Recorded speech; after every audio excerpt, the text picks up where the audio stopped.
el mismo Estado no le da la cobertura y las expectativas de empleo a millones de mexicanos. Tercero, tiene que ver con éxodos de rurales, ciudad-país, que hoy nos colocan, por ejemplo, en los Estados Unidos como una de las comunidades más importantes que en su momento definen inclusive elecciones. Y que hoy el Estado mexicano, el régimen institucional y el gobierno tienen que comenzar a colocar a estos ciudadanos como elementos decisorios del nuevo rostro del Estado mexicano. El segundo elemento, y que este elemento quizás de manera, diría yo, superficial, se lo achacaríamos directamente al Estado mexicano. También tenemos que ver las dinámicas que tienen las economías del mundo y cómo golpean a los estados nacionales. El segundo tiene que ver con una responsabilidad ya más interna. Las sociedades de los últimos días y las llamadas sociedades industriales desde hace casi 25 años apostaron a algo que nadie ha mencionado en la mesa, las sociedades del conocimiento. Déjenme platicarles sobre esto porque sobre este tema voy a comenzar a hacer y a construir la propuesta de Nueva Alianza que está en nuestra plataforma y que invito a todos ustedes la consulten. ¿Qué son las sociedades del conocimiento? El día de hoy, los países altamente industrializados ya no basan su desarrollo ni siquiera en las industrias de medio de capital, ni en las riquezas de sus bancos. Tampoco está ya en el poderío de sus ejércitos o de sus armamentos. Las sociedades del siglo XXI y los estados que quieran construir políticas sociales serias, no discursivas, serias, tienen que colocar a las sociedades del conocimiento como el elemento más importante de capilaridad social, de distribución del ingreso y de justicia social. ¿Cómo se construyen las sociedades del conocimiento? Nueva Alianza tiene una propuesta concreta: ubicar, que el Estado mexicano ubique a la educación como una política de transformación del Estado mexicano y de la sociedad mexicana, con 5 propuestas concretas. Primera, articular un tramo formativo de 15 años, desde la educación inicial hasta el bachillerato, que articule didáctica y pedagógicamente los contenidos y que un alumno al egresar de la educación básica tenga los mismos conocimientos por igual, independientemente de la escuela pública y de la escuela privada. Segunda, materiales educativos que hoy le den las herramientas tecnológicas a los nuevos ciudadanos, habilidades digitales. Tercero,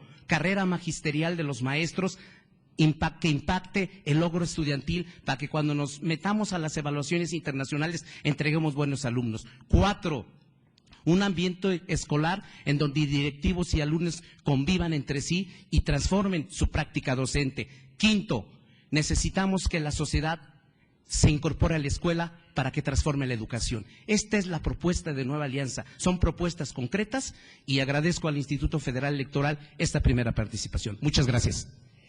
Y para concluir esta primera ronda de exposición de temas, cedo la palabra al diputado Javier Guerrero García, del Partido Revolucionario Institucional. Adelante. Muchas gracias. El PRI felicita al Consejo General y a su presidente por el inicio de estos foros. Hablar de política social sustentable es para el PRI partir de 3 ejes fundamentales. La mejor política social es una política económica responsable, no solo con la macroeconomía, sino con los ciudadanos. Una política económica que fomente el empleo y la producción y se comprometa con un gasto social creciente en educación, salud e infraestructura. No puede haber reformas estructurales que impacten el desarrollo si no hay una reforma social que resuelva los problemas democráticos de equidad, integración social, igualdad de oportunidades y desarrollo económico en el entorno familiar, comunitario y regional. No se puede hoy hablar de desarrollo sin tomar en cuenta las consecuencias ambientales. La responsabilidad con el entorno es sin duda la tarea de este siglo.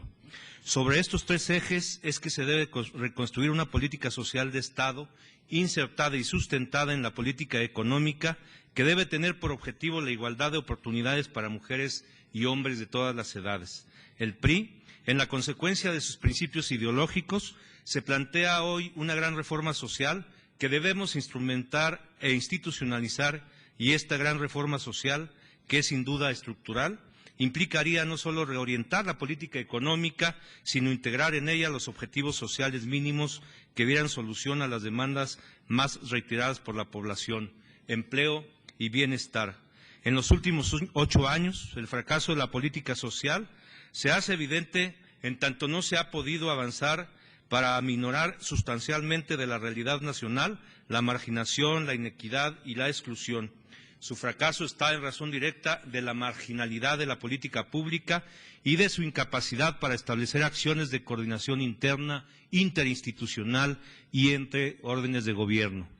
Los resultados están claros. El modelo de política económica ha fracasado.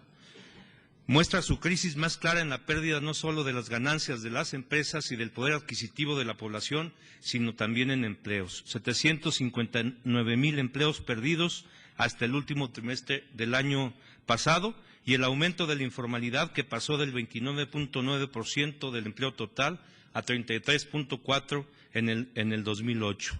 De 2001 a 2009, el salario mínimo ha caído en alrededor del 4.9% en términos reales. El salario base de cotización se ha deteriorado en un 7% en el mismo periodo. Política social asistencial, claro que sí. Existen 181 programas sociales que conforman la estrategia y de estos el 20% aproximadamente corresponden solo a la generación de opciones de ingreso y más datos. En términos reales y absolutos, durante el periodo 2001-2006, el presupuesto de la vertiente de desarrollo de capacidades creció en cerca de 18,000 millones de pesos.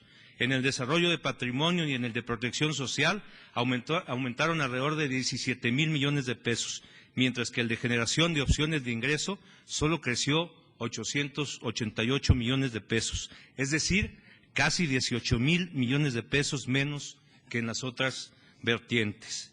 Los grandes defectos de esta política son sin duda la ruptura de esquemas comunitarios y de redes de apoyo naturales que se construyen entre la población y que implican además una ruptura de las formas de equidad natural que las comunidades y las propias familias tienen. Universalización versus focalización es un debate que tenemos que sostener. El fracaso de esta política tiene 3 vertientes. Primero, cómo diferenciar en forma real a un pobre de un pobre extremo. Segundo, la segunda tiene que ver con las prestaciones. No podemos asumir el tema de las contraprestaciones como un tema de actitud participativa pasiva. El tercero tiene que ver con el problema y las inconsistencias de los propios padrones, que para dar un dato, no han sido revisados desde su constitución. Es por ello que nos proponemos promover en el PRI una legislación que tenga en cuenta la perspectiva de los derechos sociales, que rebase el marco meramente asistencialista y permita atender las causas que generan la pobreza, pero a la par profundizar las acciones legislativas y administrativas para combatir el cambio climático. Pretendemos consolidar la legislación ambiental, introduciendo adecuaciones que permitan a los estados y municipios realizar una mejor gestión en la materia. No podemos concebir esto sin crear vínculos eficientes entre la política económica y la política social y ambiental para establecer círculos virtuosos que ofrezcan oportunidades de desarrollo para